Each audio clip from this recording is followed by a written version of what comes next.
And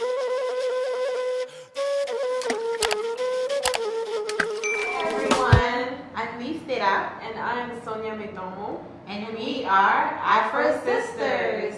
Our show would elevate Black voices, experiences, and cultures. Welcome to our podcast, Speak Up with AfroSistas. So this episode on mental health in the African community, we're going to start our episode with a quote. So the quote reads, I wish people can understand that brain is the most important organ of our body. Just because you can't see mental illness like you could see a broken bone doesn't mean it's not as detrimental or devastating to a family or an individual. And this quote is by Demi Lovato. So I really like this quote because I think that it kind of talks about the importance of mental health, because again, mental health is one of those things that we don't often speak about, especially in the African community or even at large in the Black community. It's one of those things that has stayed hidden for a really long time, and it's just not till recently that we started having this conversation. And going back to the quote, if you don't see it, a lot of people deal with mental health in silence, and if you don't see it, then people feel like, well, there's no need to talk about it. But there is, because a lot of people are affected by it, and it affects their everyday life, and it affects their loved ones. So Sonia, what are your thoughts? So I actually like that quote as well, and it kind of reminds me of diseases like cancer, or let's say it could be another disease where you don't have symptoms, or you don't have symptoms until it's at the last stage, where you deteriorate really fast, like within weeks or months, and you pass away. So this whole time, who knows, maybe for years, your body was already slowly deteriorating. It was affecting your organs, but you did not know. So I actually think it's actually very dangerous, the fact that we do not take our brain and our mental health as important, because it would lead, and it does. I feel like people, it's almost like it leads to almost like an explosion, and you build up trying to either keep it a secret, or build up trying to hide it, or maybe not seeking help for it, for example. And it gets to a point where you have things like suicide and things that happen that if we had done something about it to help treat it, it would help. So I like that quote. So we want to start by first defining what mental health is. And I think it's important to first set the stage to explain where it falls under our well-being. So the well-being of everyone, including us, it doesn't just include mental health. Another example is our actual physical health, our spiritual health, things like that. So let's say you have well-being at the top right here, and then it's like an umbrella, exactly. And then within well-being is mental health, and then within mental health, one of the aspects of mental health is mental illness or mental health disorders. Mm-hmm. So the World Health Organization defines mental health as a state of well-being in which the individual realizes their own abilities, can cope with the normal stresses of life, work productively, and is able to make a contribution to the community. So mental health, like I said, it's very important. It's a part of your well-being, but it also encompasses our emotions, psychological and social well-being. So it affects how we think, how we feel, and how we act. So I don't know, when I hear, it's actually the first time that I actually listened to or when I read this definition, it's not a definition that I know very well, because it's not something that we learned when I look at my, maybe my childhood and through even college, like I think it's when I started taking like psychology classes that I started understanding a little bit more, what's the definition, and even the whole umbrella, which I just explained. I think I actually learned that from you actually. So the first time we spoke about that. So when I think mental health, I think more, my definition, if I would have to say now, where I am now, is more, managing your emotions, coping with stress. That's kind of what I think of. I don't think, as broad as what the definition says. So I think that's interesting. And definitely our mental health, our mental states they can be affected by biological mapping or life experiences. So again, I'm a biology, like a science, we're scientists in a way. I think psychology is a science. So it reminds me of nature versus nurture. So you can be born with a disability or something, that affects your DNA. I don't know, genes that could lead to mental illness or could affect the way you think, the way you feel, and the way you act. Just like your environment can also, things like stress, for example, your environment can cause those things as well.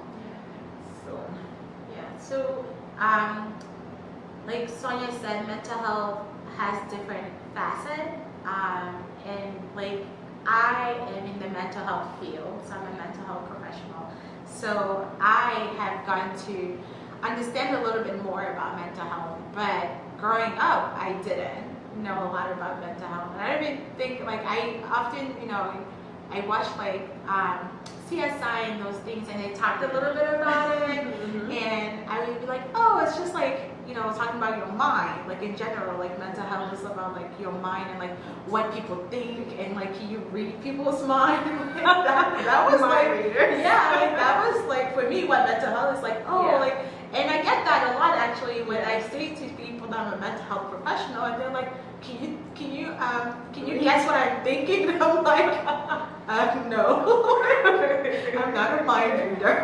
Totally different profession. Yeah, that's hilarious. Yeah, that's funny. Yeah. So again, like mental health is so much more. It's about how we think, how we act. It's about how we feel. Again, it affects our emotions, psychological and social well-being. So, like Sonia explained, there's an umbrella. So there's well-being, and then we go into mental health, and then we go into mental illness. So mental illness, also called mental health disorder, refers to a wide range of problems with different symptoms that affect your mood, your thinking, your behavior. Again, it goes back to like think, feel, act. And there are different and various mental illnesses. Sonia kind of touched upon like the nature and the nurture. So there are some mental illness that people are born with that is more genetic based. So if you think of like Down syndromes, and even people born with like FSD, like fetal alcohol syndrome, those are a lot of things that people are just born with that they happen genetically. And then we have things like depression, anxiety disorder, and even depression and anxiety disorder can actually be passed down because depression kind of goes with your hormones, so you could be lacking like serotonin and different hormones that can actually cause you to be more prone to depression or less prone to depression. So things like eating disorders, schizophrenia, bipolar, these are all examples of mental illnesses, but there are a lot of them. I think right now, the one that we talk about a lot is autism, because autism is a spectrum. So there's mild autism and severe autism. We recently talked a lot about bipolar disorder with more celebrities that are coming out as having bipolar disorder. So again, talking a little bit about our well-being. So the reason why we need to talk and have this conversation about mental health is because it affects our well-being. And our well-being, according to the World Health Organization, is a state that leads to highlight satisfaction, sense of purpose, and the ability to manage stress. It is our experience of happiness and health. So if we're not talking about mental health, then we can't really experience well-being, because they go hand to hand. For you to be able to, have a purpose of life or a sense of purpose, you need to feel like you're able to cope with everything that goes on in your life. So I think it's important that we, start to shed light on what mental health is, and how we can continue to talk about it and normalize it. Yes, so I think it's important to actually look back at the kind of what are the things that, what are the ways that our community actually sees mental health, especially in the African community. There are a lot of stigmas.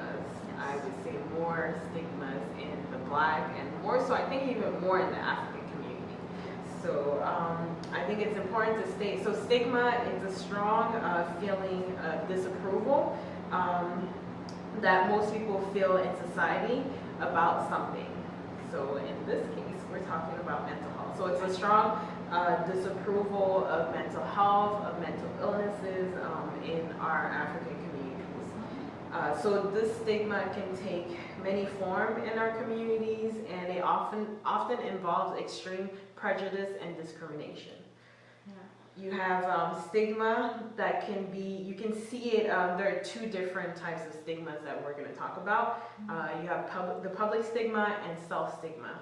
So public stigma, it refers more to the way in which the general population thinks about people with mental illness, and it could cause, and its cause and potential responses. And self-stigma is more when you internalize that. So you are referring to ways in which people are suffering from mental illnesses, and you're pretty much turning that prejudice from the community to yourself. So the way I kind of think about it is it's almost like you internalize, like I said, and you kind of attach it to your sense of self, or how you feel about yourself. I think of like an example, especially in the African community, where people that have mental illness are often, people often call them like crazy, or people would say like, oh, that's witchcraft, and people start believing that, right? Like if somebody like back home who's dealing with, let's say, schizophrenia and is hearing voices, and they start telling people, I'm hearing voices, somebody might say, oh, like, maybe you're like a mind reader, maybe like, I was going to speak in French. Yeah. But people might say like, you're, like you're a witchcraft person, you can help people. And the person might start believing that, like, believing that, oh, I have some kind of power, or I do hear things that other people can't hear, and not equated to having a disorder. Yeah. Right? And it's kind of like taking in that, like, or other people can even say like, you're crazy and shun you, and you say like, yeah, I am crazy, but it's a disorder and it can be treated. Exactly. Yeah. And I just wanted to, so when I think of that, when she just explained that to me, so this is different than, we all have different beliefs, but this is different from someone who is clairvoyant, or, has the sixth sense, or is a medium. So there's, I think there are specific, like when you ask someone, for example, what are the voices that you hear, what are they telling you, you can obviously tell. Usually, when you speak to a medium or someone who's clairvoyant, this person is actually telling you things about your life that you're like, whoa, like, how would you know this? So this is different in the sense, but it's very dangerous in the sense that, imagine if you're over here walking around thinking you have powers or something, or you're being shunned. Either way, I feel like it's detrimental to your health. So, the other thing as well, so stigma is not just restricted to, so-called or less well-resourced countries. So, we know, and we're talking specifically about stigma and mental illness. So in Australia, actually, I did not know that, but Australia, where people is a country where people live with a lot of mental illnesses, and they experience a lot of stigma and discrimination due to that as a part of their daily lives.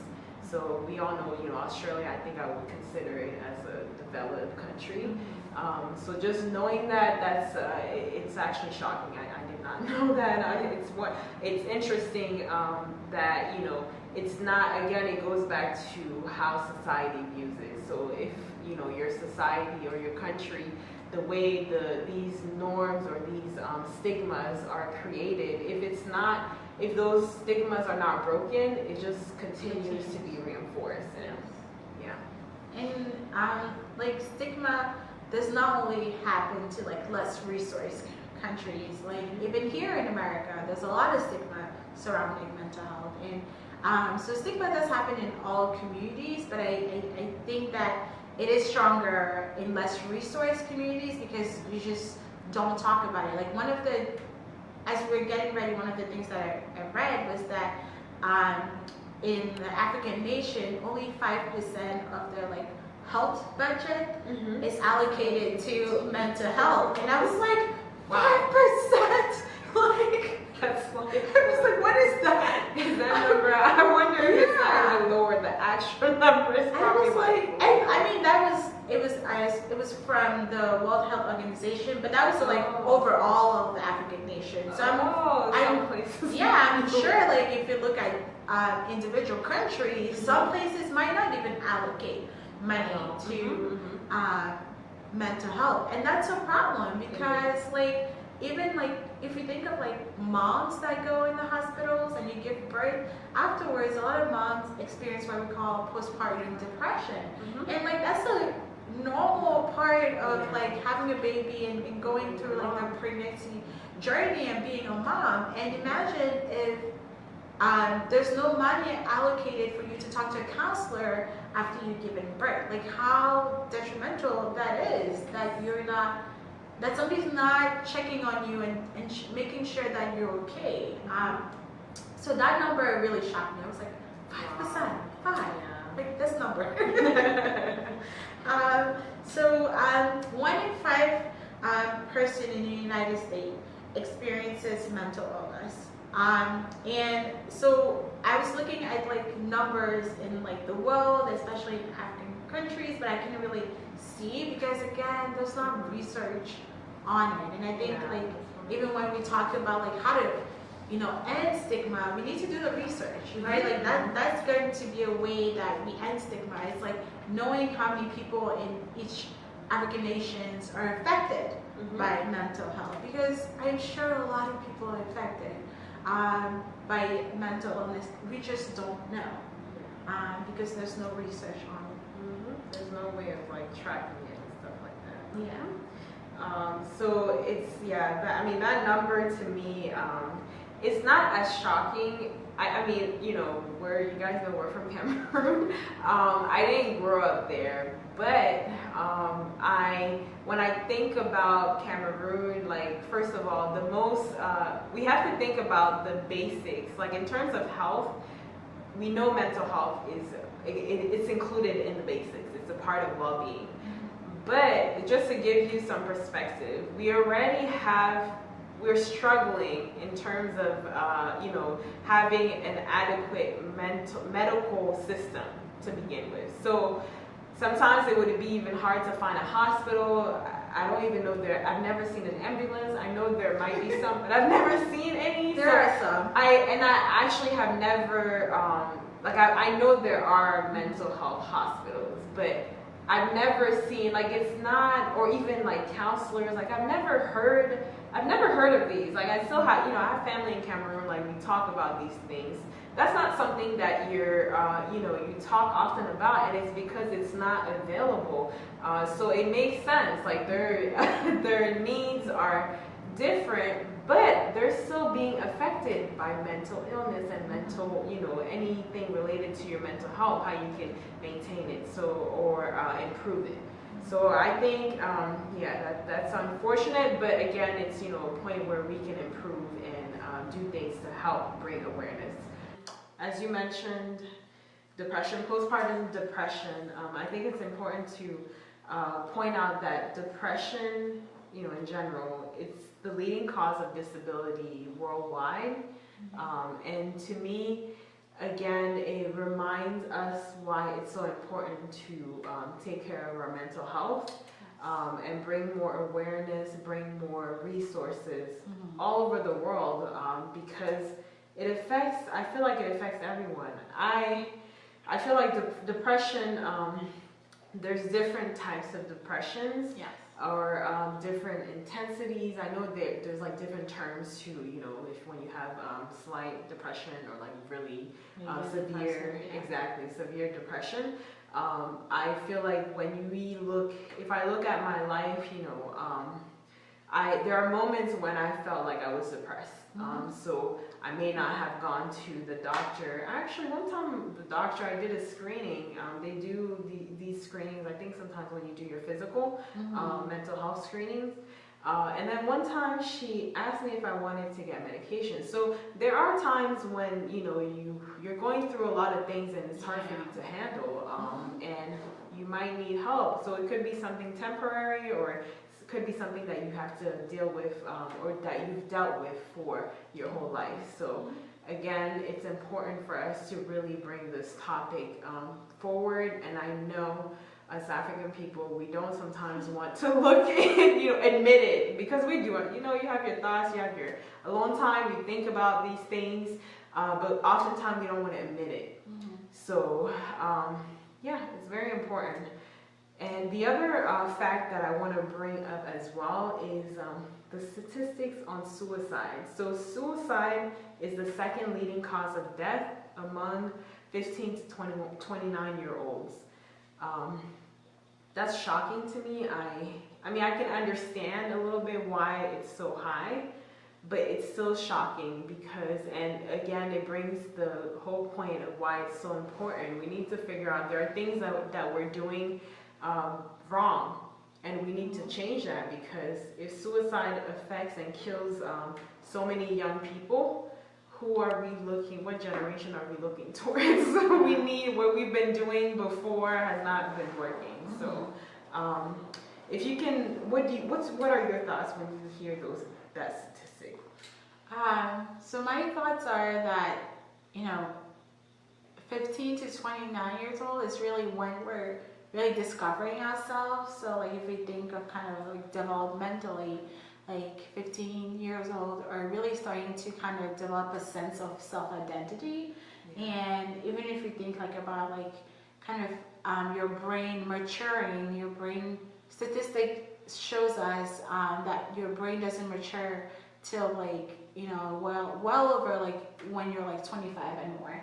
So this is definitely the age where you take more risk, you're more prone to kind of follow the crowd, you're more prone to be affected by what others are doing. And I think of technology, especially like social media platform, as both a blessing and a curse, especially with this ratings of suicide, because nowadays, people get trolls on social media, right? Like you post your picture and somebody that's at home starts saying, oh, you're fat, you're ugly, you're this and that. And that affects a lot of our teens, affects a lot of kind of this generation, this age gap, where they start to, again, when we're talking about kind of that like public stigma and self-stigma, they start to really internalize a lot of those things that people are saying.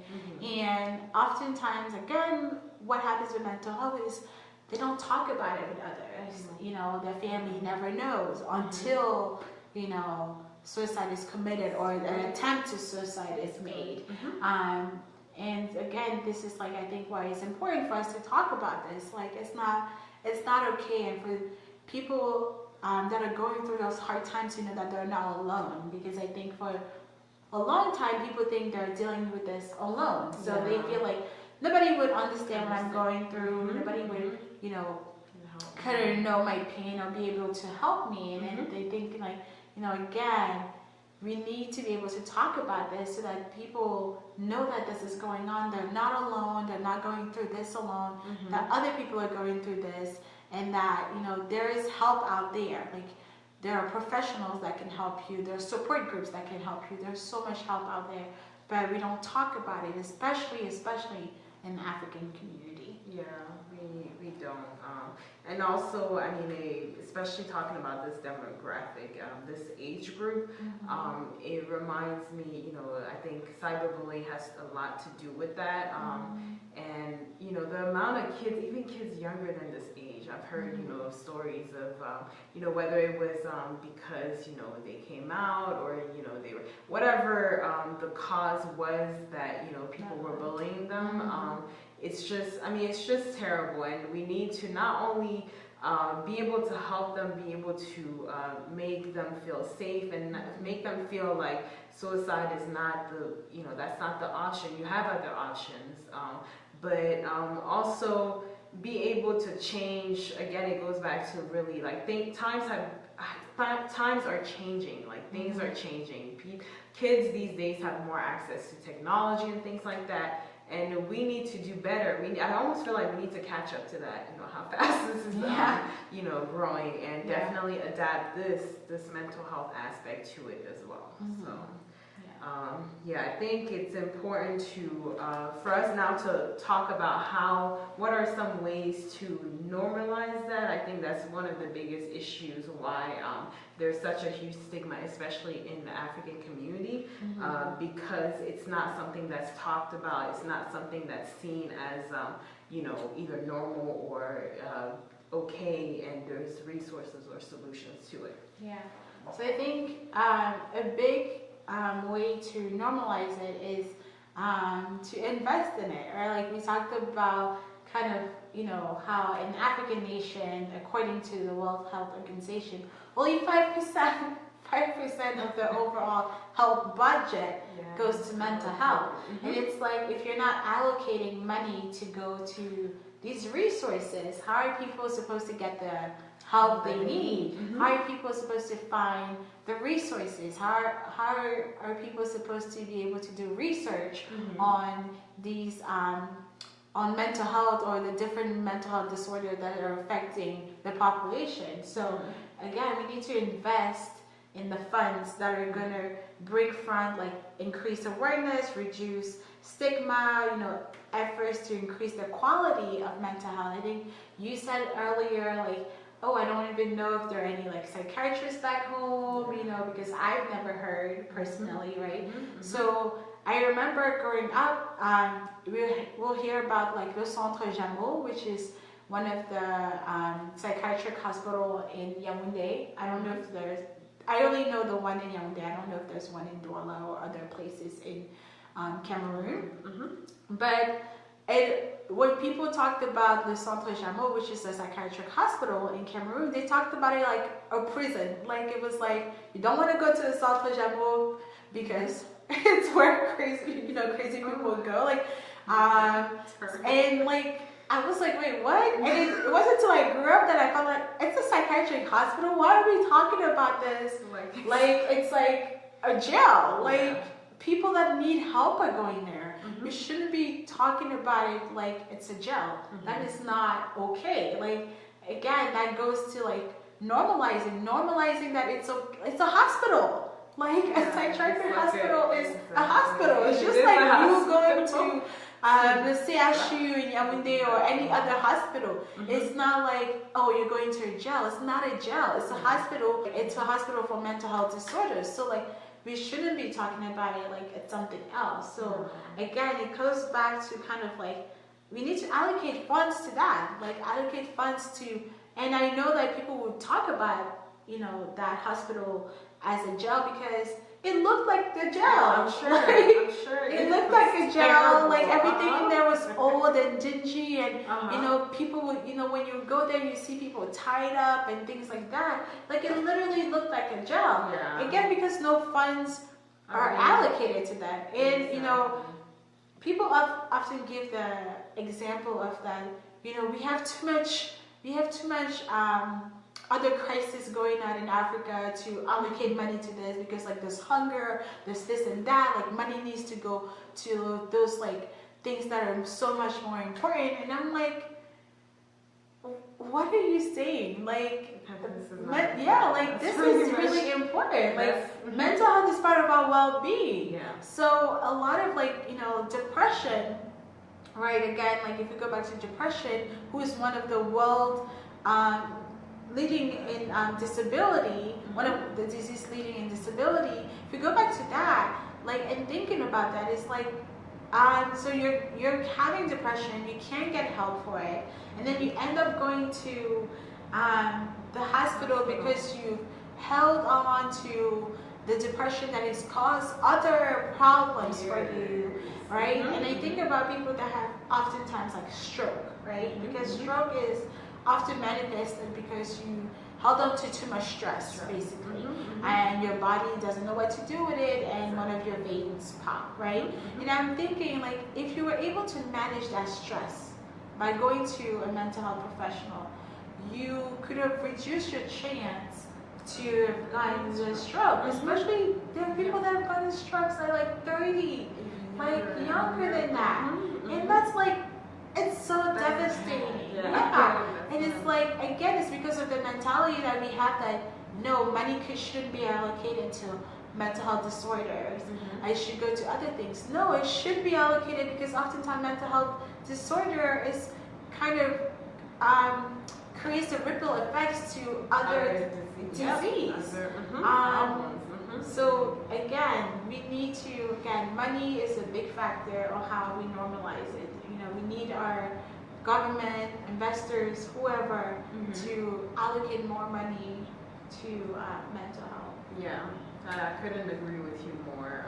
And I think even here, because I think, and you guys can comment if you feel the same way, but I think one of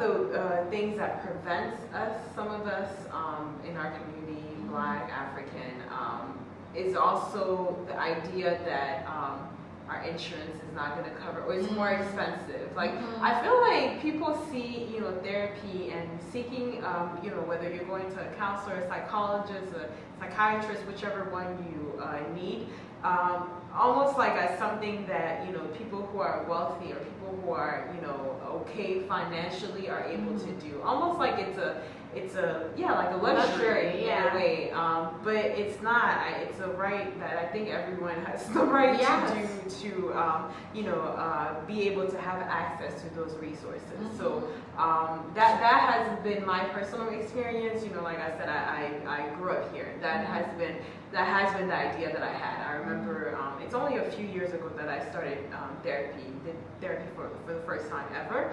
And I remember thinking that, like, I was wondering, because you're so used to the other services, I was wondering, like, how much is this going to cost for my insurance? Are they going to cover it? And obviously, I mean, they didn't cover everything. So again, it's like, okay. But again, it's a way, putting that, using those as habits and using those resources now will prevent you from being able or getting other problems, whether it's, you know, diseases later on, chronic things that are going to build up and that are going to cause even more money, and that might even cause you your life. So it's very important. So I think it's important to also mention that we need to hear and support people who have mental illnesses. It goes again as to the importance of sharing our story.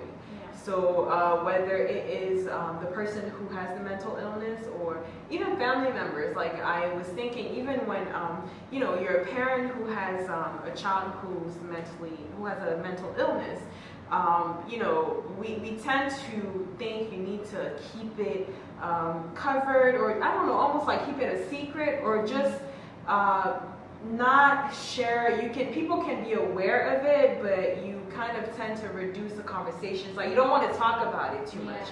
But I think actually talking about it is actually, and us, we need to actually be courageous enough and be comfortable asking questions about it, because that's how we're going to learn. And I feel like that could help, you know, break those stigmas and normalize some of that. And as well, also, we need to be mindful of the language that we use, especially in our community.